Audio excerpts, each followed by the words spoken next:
Right Pawan, Congress అంటే ఏడాది పాలన విజయవంతమైన సందర్భంగా వరంగల్లో ఈ రోజు భారీ విజయోత్సవ సభనైతే ఏర్పాట్లు చేస్తున్నారు. దీనికి సంబంధించి అన్ని ఏర్పాట్లు కూడా పూర్తయ్యాయని చెప్పాలి. సో ఈ రోజు మధ్యాహ్నం నుంచి సభ మొదలు కానున్నట్లు తెలుస్తోంది. ముందుగా అంటే ఎన్నికల ముందే వరంగల్లో అంటే రాహుల్ గాంధీ వరంగల్లోనే సభను నిర్వహించడం జరిగింది. ఇదే సెంటిమెంట్ తో ఇప్పుడు కూడా వరంగల్లోనే సభ నిర్వహించాలి అని చెప్పేసి దీనికి సంబంధించి ఏర్పాట్లు చేశారు. దాదాపుగా 1,00,000 మంది వరకు హాజరయ్యే విధంగా సో ఏర్పాట్లు పూర్తి చేసినట్లు తెలుస్తోంది. రైట్, మీరు అంటున్నట్టుగానే నిజంగా 10 ఏళ్ల బీఆర్ఎస్ ప్రభుత్వ వైఫల్యాలు కావచ్చు, దాని నుంచి ప్రజలకు విముక్తి కలిగింది. ఈ సంవత్సరం పాటన కూడా ఇచ్చినవి ఇవ్వని హామీలన్నీ కూడా కాంగ్రెస్ పార్టీ నెరవేర్చింది అంటూ కూడా మంత్రులు చెబుతున్నటువంటి పరిస్థితి కనిపిస్తాం. చూస్తే కాంగ్రెస్ ప్రభుత్వం వరంగల్లో నిర్వహించి తలపెట్టిన కాంగ్రెస్ విజయోత్సవ సభకు సర్వం సిద్ధమైంది. 1,00,000 మందితో సభ నిర్వహించేందుకు ప్రభుత్వం సిద్ధం చేసింది. మంత్రులు ఇప్పటికే వేదిక దగ్గర ఏర్పాట్లను పూర్తి చేశారు. సభా ప్రాంగణానికి ఇందిరాశక్తి ప్రాంగణమని నామకరణం కూడా చేశారు. ఈ ప్రాంగణంలో ఇందిరాశక్తి స్టాల్స్ ఏర్పాటు చేశారు. మహిళలకు ప్రభుత్వం ఇచ్చిన చేయూతకు సంబంధించిన వస్తువులను స్టాల్స్లో ఏర్పాటు చేశారు. వరంగల్ నగరం మొత్తం త్రివర్ణంగా మారింది. ఎక్కడ చూసినా 3 రంగుల జెండాలు, కాంగ్రెస్ పార్టీ నాయకుల ఫ్లెక్సీలు ఏర్పాటు చేశారు. కాంగ్రెస్ విజయోత్సవ సభలో సీఎం రేవంత్ రెడ్డి సహా మంత్రులంతా పాల్గొననున్నారు.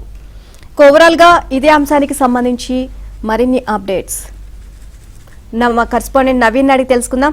నవీన్, కాంగ్రెస్ ప్రభుత్వం విజయోత్సవ సభకు సంబంధించి మొత్తం కూడా ఏర్పాట్లు పూర్తయినట్లుగా తెలుస్తుంది. ఓవరాల్ అప్డేట్స్ ఏంటి? నిజమా, కాంగ్రెస్ పార్టీ ప్రభుత్వం ఏడాది పాలన పూర్తి చేసుకున్న సందర్భంగా, ప్రజాపాలన విజయోత్సవ సభ వరంగల్ కేంద్రంగా నిర్వహిస్తున్నారు. ప్రధానంగా 1,00,000 మంది మహిళలతో ఈ సభ నిర్వహిస్తున్నామని మంత్రులు చెప్పారు. ఆ మేరకు భారీ ఏర్పాట్లు కూడా చేశారు. అయితే ఎన్నికలకు ముందు రాహుల్ గాంధీ ఇదే ఆర్ట్స్ కాలేజ్, వరంగల్లోని ఆర్ట్స్ కాలేజ్ మైదానం కేంద్రంగా చాలా హామీలు ఇచ్చారు. ఆ హామీలను కూడా నెరవేర్చామనేసి మళ్ళీ అదే గ్రౌండ్ లో ఏడాది పాలన పూర్తయిన సందర్భంగా అదే ఆర్ట్స్ కాలేజ్ మైదానంలో ఇవాళ కాంగ్రెస్ పార్టీ విజయోత్సవ సభకు భారీ ఏర్పాట్లు చేసింది.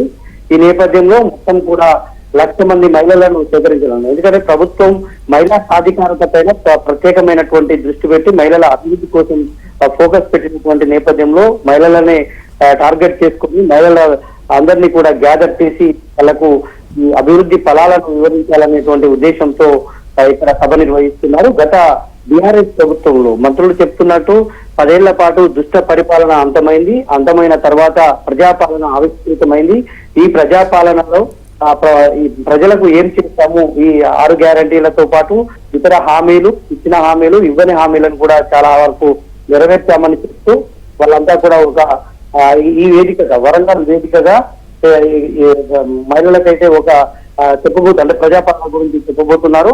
అదేవిధంగా అదే సమయంలో వరంగల్ కు గతంలో ఎన్నడూ లేనటువంటి విధంగా భారీ ఎత్తున ప్రభుత్వం నిధులను విడుదల చేసింది. 4,962.45 కోట్ల రూపాయలను ప్రభుత్వం రిలీజ్ చేసింది. ఇందులో అండర్ గ్రౌండ్ డ్రైనేజ్, అంటే వరంగల్ ను 2వ రాజధానిగా అభివృద్ధి చేస్తామని ఎన్నికల ముందు కాంగ్రెస్ పార్టీ హామీ ఇచ్చింది. తెలంగాణకు హైదరాబాద్ స్థాయిలో, హైదరాబాద్ కంటే ధీటుగా వరంగల్ కూడా తీర్చిదిద్దుతాము, 2వ రాజధానిగా అభివృద్ధి చేస్తామన్నటువంటి హామీ ఇచ్చింది. హామీలో భాగంగానే గత జూన్ 29న ముఖ్యమంత్రి రేవంత్ రెడ్డి ఇక్కడికి వచ్చి రివ్యూ చేశారు. ఆ రివ్యూలో భాగంగా ఇచ్చినటువంటి ఇక్కడ నుంచి పంపినటువంటి ప్రతిపాదనలన్నింటినీ ముఖ్యమంత్రి ఆమోదిస్తూ నిధులు కూడా భారీ మొత్తంలో విడుదల చేశారు. ఇవన్నీ కూడా వరంగల్లో ఇవాళ సభలో వెల్లడించబోతా ఉన్నారు. పెద్ద ఎత్తున జనమైతే గ్యాదర్ అవుతున్నటువంటి పరిస్థితి, వరంగల్ కూడా త్రివర్ణమయంగా మారినటువంటి పరిస్థితి కనిపిస్తుంది.